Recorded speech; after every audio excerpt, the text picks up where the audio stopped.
రాయ్పూర్ వేదికగా న్యూజిలాండ్తో జరిగిన రెండో టీ20లో టీమిండియా అదరగొట్టింది. బౌలింగ్లో విఫలమైనప్పటికీ బ్యాటింగ్లో మాత్రం దుమ్ము లేపింది. కివీస్ నిర్దేశించిన 209 పరుగుల భారీ లక్ష్యాన్ని భారత్ కేవలం 3 వికెట్లు మాత్రమే కోల్పోయి 15.2 ఓవర్లోనే ఛేదించింది. తర్వాత న్యూజిలాండ్ను 7 వికెట్ల తేడాతో టీమిండియా చిత్తు చేసింది. తన రీఎంట్రీ మ్యాచ్లో విఫలమైన wicket keeper batter Ishan Kishan రాయ్పూర్లో మాత్రం తన విశ్వరూపాన్ని చూపించాడు.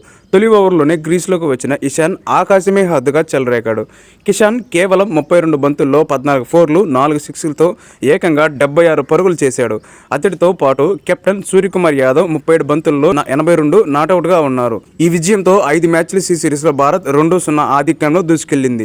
ఇక సంచలన ఇన్నింగ్స్ ఆడిన ఇషాన్ కిషన్పై సూర్యకుమార్ యాదవ్ ప్రశంసల వర్షం కురిపించాడు.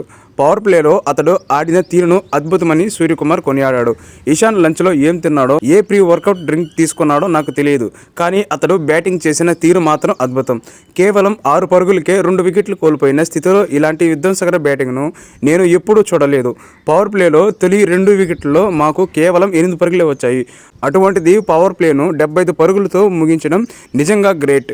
ఆ క్రెడిట్ అంతా కిషన్కే దక్కాలి. 200 పైగా పరుగుల లక్ష్యాన్ని ఛేదించినప్పుడు బ్యాటర్ల నుంచి ఇటువంటి ఇన్నింగ్స్లే మేము ఆశిస్తాము. ప్రతి ఒక్కరూ పూర్తి స్వేచ్ఛగా ఆడుతూ తమను తాము నిరూపించుకోవాలి. ఈ మ్యాచ్లో ఇషాన్ సరిగ్గా అదే చేశాడు.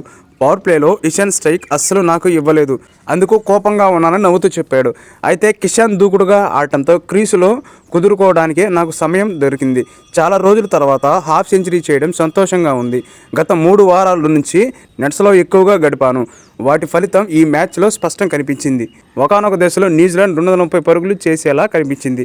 కానీ కుల్దీప్ యాదవ్, వరుణ్ చక్రవర్తి బౌలింగ్ చేసి ప్రత్యర్థిని కట్టడి చేశారు. దూబే కూడా కీలక ఓవర్ బౌలింగ్ చేశాడు. ప్రస్తుతం డ్రెస్సింగ్ రూమ్ వాతావరణం చాలా బాగుంది.